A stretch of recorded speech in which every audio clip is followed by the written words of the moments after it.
Halo guys, selamat datang lagi di channel aku. Tahukah kamu, seorang pemimpin yang berhasil menakluk amarah alam dan membawa kedamaian bagi rakyatnya.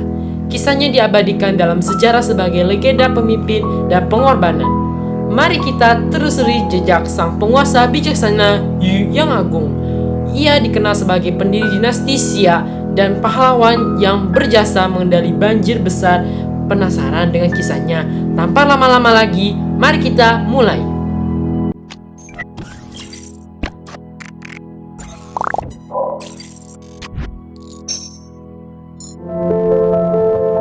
Masa kecil Kaisar Yu sangat erat kaitannya dengan bencana besar yang dikenal sebagai banjir besar. Ia terlahir dari pasangan Gan dan juga Tu Xingxi. Ayahnya Gan ditugaskan untuk mengatasi banjir. Namun usahanya gagal karena dia hanya membangun bendungannya saja. Kegagalan ini bahkan berujung pada hukuman mati untuknya.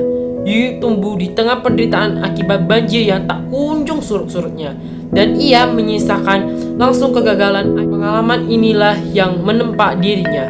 Ia belajar bahwa kekuatan saja tidak cukup, melainkan butuh strategi, pengorbanan, dan pada akhirnya Yu menggantikan ayahnya, namun dengan metode yang jauh berbeda.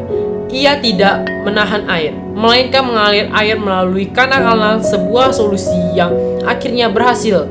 Kisah masa kecilnya bukanlah tentang kekuasaan, melainkan tentang pengabdian dan juga kekuatan yang membawanya menjadi pemimpin paling terbesar. Tantangan politik mengkonsolidasikan kekuatan Kaisar Yu diangkat sebagai pemimpin bukan berdasarkan keturunan, tapi melainkan karena prestasinya ini adalah hal baru dalam sistem kekuasaan saat itu. Tantangan utamanya adalah mengkonsolidasikan kekuatan tanpa harus terlihat dalam perang saudara. Membangun sistem pemerintahan, Yu harus menggantikan sistem kekuasaan yang sebelumnya bersifat penunjukan menjadi sistem yang lebih terorganisir. Ia membangun dinasti Xia yang merupakan dinasti pertama di Tiongkok. Ini adalah langkah besar untuk menciptakan pemerintahan yang stabil dan bersinambungan. Kaisar Yu banyak mencapai prestasinya. Dari mengendalikan banjir besar, Yu berhasil mengatasi banjir besar yang melanda Tiongkok selama bertahun-tahun. Ia tidak menahan air, melainkan membuat kanal dan sungai agar air mengalir ke laut, sebuah solusi yang revolusioner dan sukses. Didirikan dinasti Xia. Atas keberhasilannya, ia ditunjuk sebagai penguasa dan mendirikan dinasti Xia, dinasti pertama dalam sejarah Tiongkok. Ini menandai transisi penting dari sistem kekuasaan berdasarkan penunjuk menjadi sistem turun-temurun. Pemerintahan, ia membagi Tiongkok menjadi 9 provinsi untuk memudahkan pengelolaan dan menciptakan sistem pemerintahan terpusat yang efektif, meletakkan fondasi bagi struktur negara Tiongkok kuno. Nah, ngomong-ngomong dinasti Xia dan pendirinya Kaisar Yu, nah banjir ini kok bisa terjadi ya? Ini dia sejarah singkatnya. Besar ini adalah bencana alam legendaris yang terjadi selama beberapa generasi di dataran Tiongkok kuno.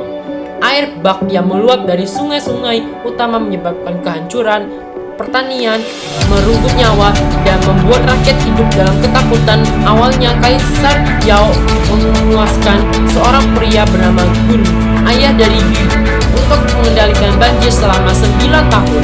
Gun mencoba menahan air dengan menggunakan tanggul. Selama 9 tahun, Yuan mencoba menahan air dengan membangun tanggul dan bendungan besar. Namun metode ini gagal total.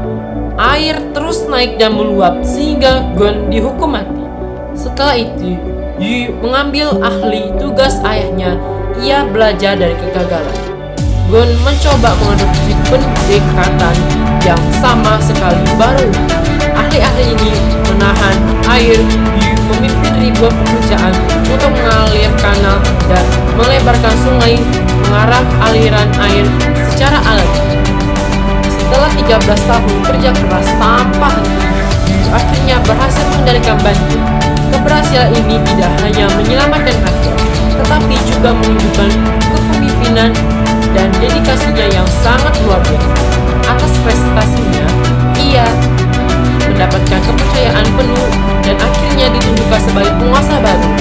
hegemoni dinasti Xia, yaitu dinasti pertama kali dalam sejarah Tiongkok.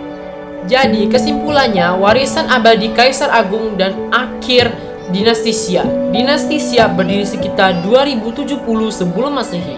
Setelah keberhasilan Yu Agung mengendalikan banjir besar, masa kekuasaannya didasarkan pada prestasinya, tetapi kemudian berubah menjadi sistem turun-temurun. Saat putranya Qi mewariskan tahta, dinasti ini bertahan hampir selama 5 abad, meletakkan fondasi yang kuat bagi sistem pemerintahan dan peradaban Tiongkok kuno.